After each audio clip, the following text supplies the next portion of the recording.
So this is kind of wild. Square, I just pulled these companies randomly. Well, not so random. They all are in the same sort of theme. Square, Spotify, Shopify, Tesla, and Zoom.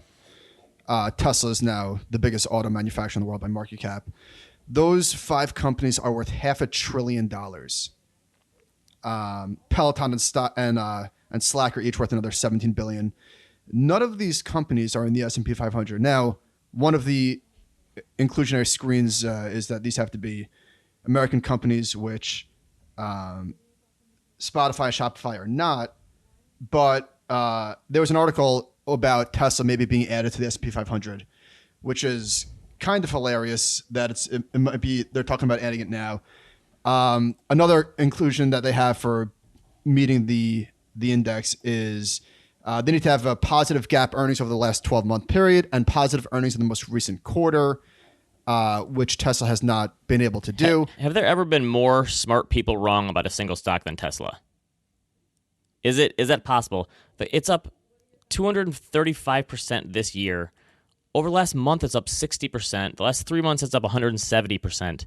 It could fall 50% from current levels and still be more than 60% above where it was when he said funding secured at $420 a share. What do you think is going on here? Is this shorts capitulating? Because this is one of the most heavily shorted stocks ever. I mean, you can't even explain it anymore, can you? I have no idea. So the short interest on Tesla is still... This has gone from a peak of, it looks like, almost 25% in May of last year. Now it's 8%. 8% of shares are still outstanding, so short. So obviously, though, I mean, if you stayed in this short, I don't know, you're the meme with those guys carrying the coffin. You've been that for like years. It is wild to me that so many people were so sure about this thing, and then it continues to rocket higher. Obviously, the explanation is always, well, it's detached from reality. But I don't know. What do you even say about it anymore? I don't know. It's really something. So this is an interesting quote. An S&P spokesperson said this to Barron's. Quote, "The committee can use its discretion when it makes sense." End quote. Okay. So we've got rules, but, you know. That just shows you. Index funds, I've always said, are nothing special. They still require decisions, but they're low turnover. I don't know, what is it, 4 or 5% turnover a year. They're tax efficient. They're long term. They let their winners ride. Like there's nothing that special that can't be recreated. So, and they require decisions. So they're not perfect, obviously. So they show roughly 90% of all developed market government bond yields are below 1% at the moment. And this has been the case in a lot of European countries for a while now, in Japan, obviously, since the 90s, which we've talked about in the past. But and then they show cash account returns, so interest you could earn on a savings account. And this is on $100,000. So even back on an annual basis, this is back in 2006, you could have earned $4,500 a year. Even at the turn of the century, you could earn $6,000 a year, so obviously that's 6%. Now you can earn about $280 a year in a savings account for an income, which is nothing. So again, just a completely yield-deprived world, and there are just so many consequences from this that in terms of retirees having to live with risk if they're going to earn any money. You can't just move to the beach and live on the interest anymore. I mean, investable assets have to go somewhere, and sitting in a yield earning nothing for a lot of people is just not going to cut it, right? And this, I think this is why valuations, I think any historical value, like mean reversion in valuations, I think you can completely throw out the window at this moment. If you say since 1871, it's 15 has been the PE, like interest rates have never been this low.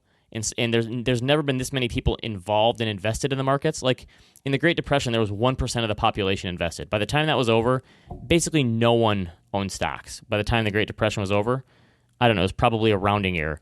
Now, you know, it's concentrated in the hands of few, but it's still 50% of Americans are involved in the stock market. That money has to go somewhere. And bonds, even though they provide a hedge, just don't provide anything else. This is the seeds of a lot of the anger, is that these interest rates are distorting market prices and creating asset bubbles.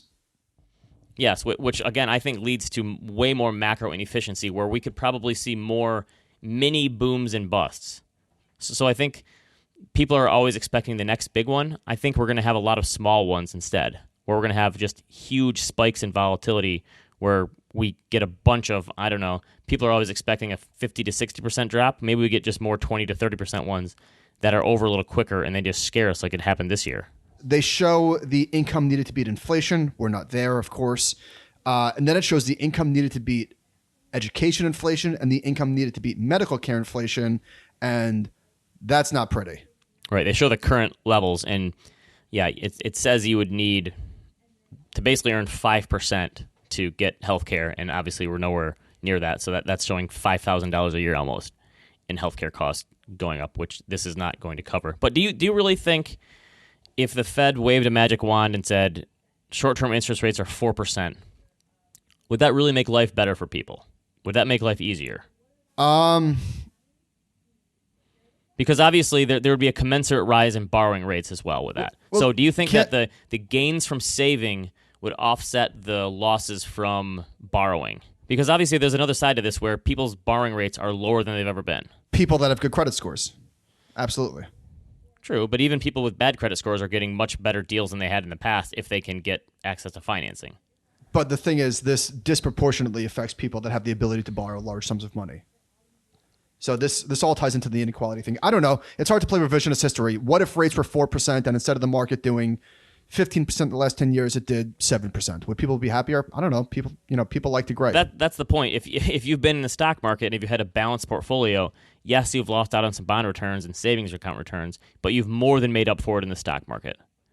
And for most people, their home is their biggest asset. But again, who owns stocks?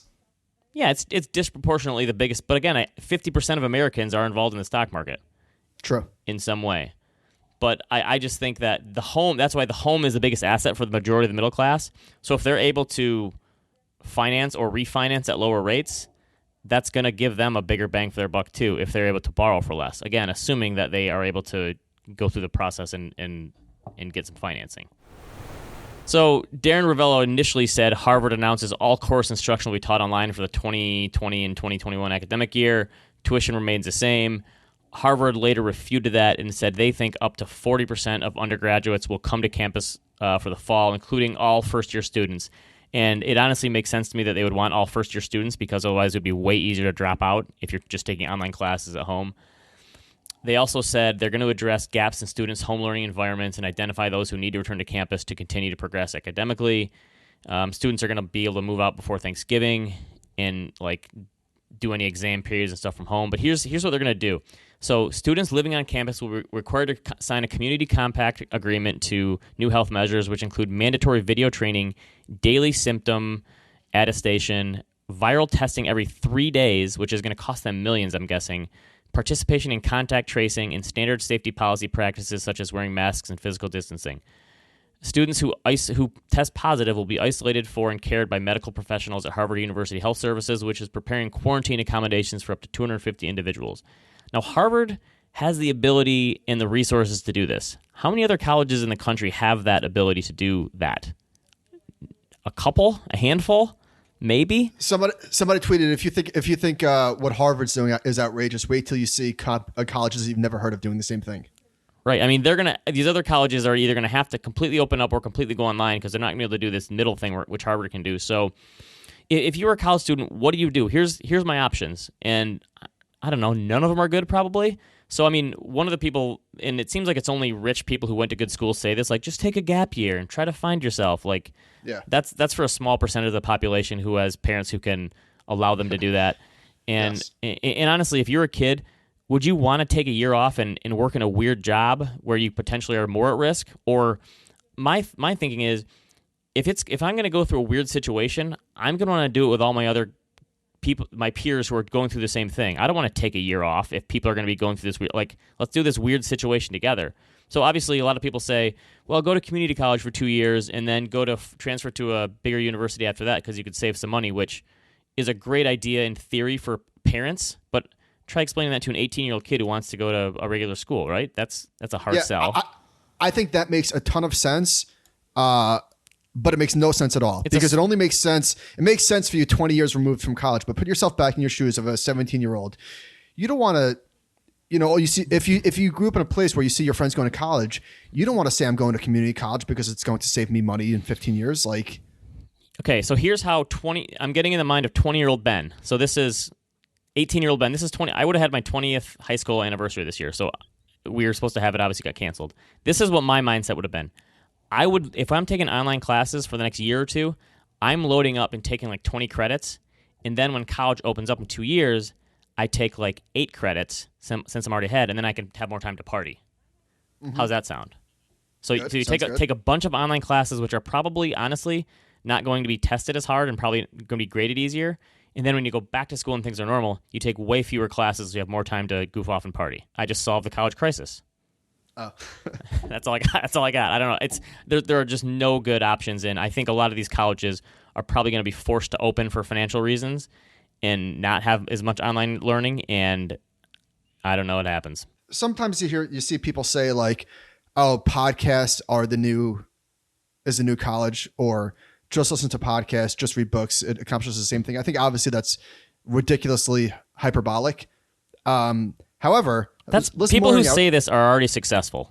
Of course, it's tech bros. I mean, it's an absurd notion. Yes, but I think that maybe podcasts are a good complement, but they can't replace all the networking and maturation. Right. All that what are you going to put on your resume? I listen to Joe Rogan twice a week and at 2 times speed. Yeah, right. Like, okay, here, have a job.